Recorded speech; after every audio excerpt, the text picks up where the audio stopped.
Hello everyone, today I'm going to give you some tips and tricks that should help you complete the Pro Series on the game Punch a Bunch.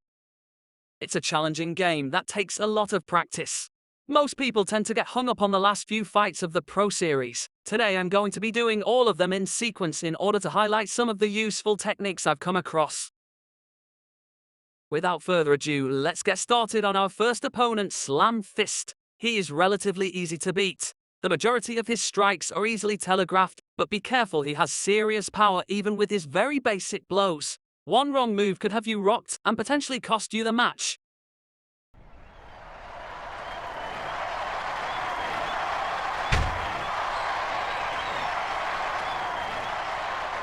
And here we go. Right away I demonstrate the main technique I use to defeat every opponent. The key to the technique is using the same defensive position each time instead of leaning side to side or backwards and trying to predict your opponent's movements. You should always lean forward while blocking with your hands up. I have found this to be quite effective in blocking almost any strike. If you watch closely, you will notice that I'm assuming this defensive position anytime I anticipate an attack from an opponent. You have probably learned at this point that a successfully blocked strike dazes your opponent for a few seconds, so make a habit of following a successful block with a big combination. My go-to combination is a hard right hook to the face followed by a left hand to the body to get that coveted liver punch. The left to the body is devastating to your opponent's stamina and cannot be underutilized. Another useful attack is a very quick right cross. It's one I won't throw in a combination. Its primary purpose is to provoke your opponent into attacking. If you are provoking your opponent's attack rather than waiting for him, it is much easier to get the timing necessary to block him. When the block is successful, immediately go into the head-body combination to do the damage. As you can see, Slamfist's special moves are easily defended with a backward dash. Pay attention to audio cues and keep your distance.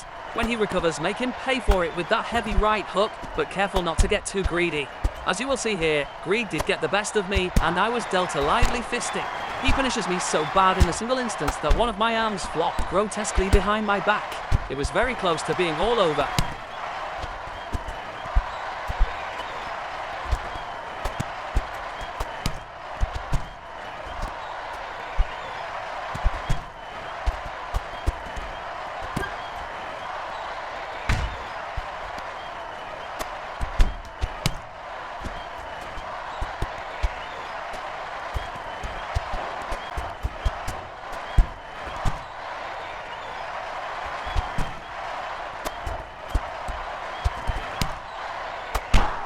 And good night, Slamfist. Let's move on to our next opponent.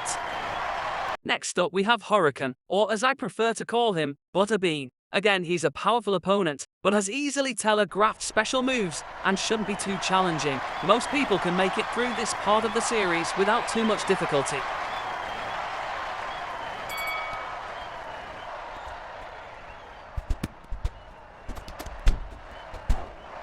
Butterbean makes me eat my words as he rocks me immediately out of the gate. Clearly he's not to be underestimated. Remember to use the right cross to provoke his attacks and utilize the defensive position discussed earlier.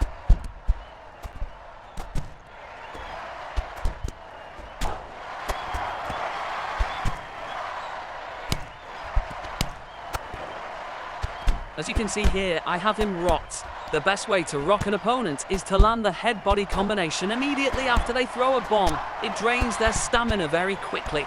Try not to headhunt when he is rocked. Adding body shots keeps his stamina low and keeps him out of the fight for longer. This is the beginning of the end for Butterbean.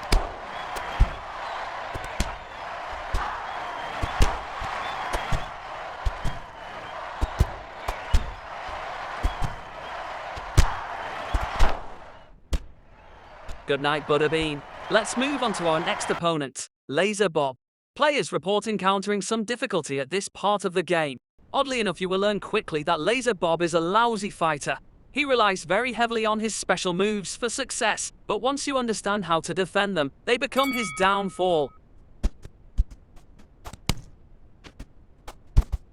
One tip that should be noted is how to cancel a charged attack. When you have a charged punch primed, but your opponent covers up, it's best not to throw the punch. Instead, hit the block button again, and it will cancel the punch.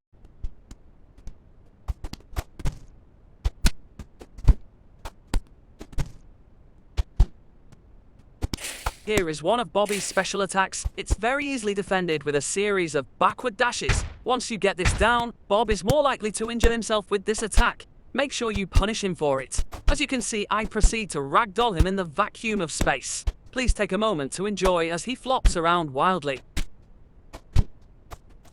Here comes Bobby's second special attack.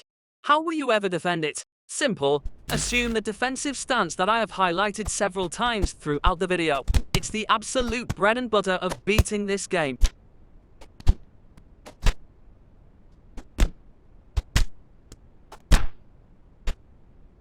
Good night, Bobby.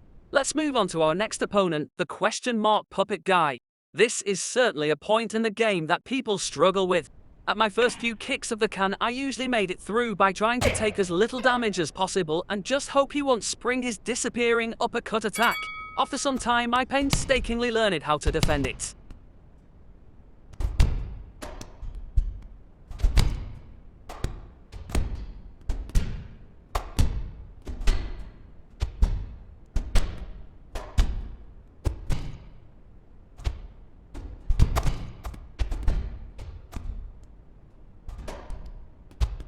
Unfortunately, he gets me with this spin attack. It's actually the easier one to defend, so this was disappointing. All it takes to defend normally is a backward dash. I was lucky to recover from this one.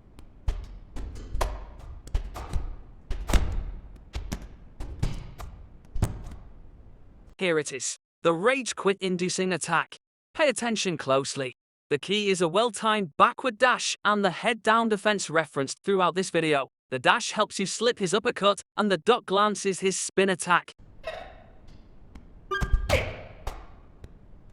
Did you see it? Don't worry, he tries it again and is still unable to land it. It takes practice. Pay attention to the audio cue and exclamation mark to perfect the timing.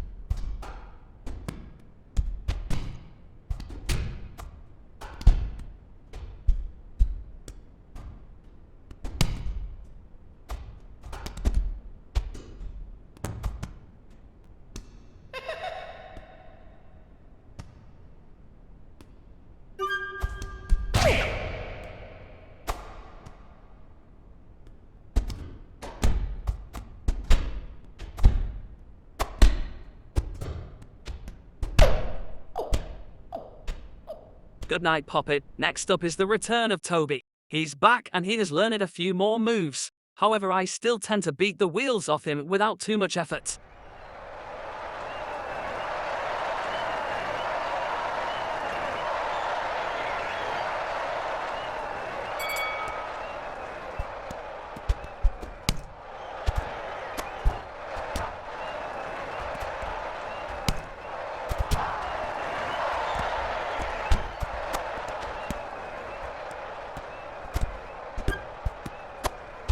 Here he goes, taking a page out of Nut the Brute's book from the amateur series, flailing about making a fool of himself. Sticking to the tried and true techniques mentioned in this video should get you through this fight.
Hold on a tick. The fight was embarrassing up until this moment, but he lands a devastating wheel kick combo when he senses his end. He definitely would have made the ESPN highlights with that one.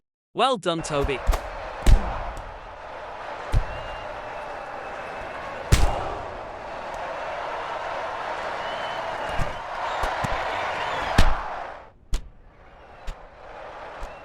Now we move on to the final fight of the game, the coach. My number one strategy in this fight is to do damage early. His very first attack is always the same. Use this telegraphed strike to time a devastating combination to get him rocked and proceed to tee off.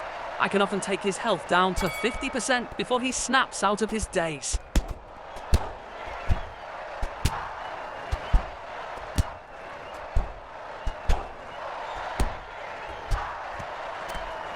Beyond this early barrage, I recommend keeping close range and sticking to the bread and butter techniques I have highlighted throughout this video, including the defensive position, the head-body combination, and the quick right cross, followed by a block. Keeping close range tends to provoke his head-butt attack, which is defensible but devastating when it lands. Choose the lesser of two evils. You do not want to face his double stomp attack, so provoke the headbutt. This grandpa is one dirty fighter, so be prepared for some nastiness. If these characters had ears, I'm sure he would try to bite them off. Please note that the defense for the headbutt attack is a simple backward dash. And Grandpa is down for the count. And with that, ladies and gentlemen, we have completed the Punch-a-Bunch Pro Series. Remember to keep your hands up, head down, and land that liver punch all day. Thanks for watching.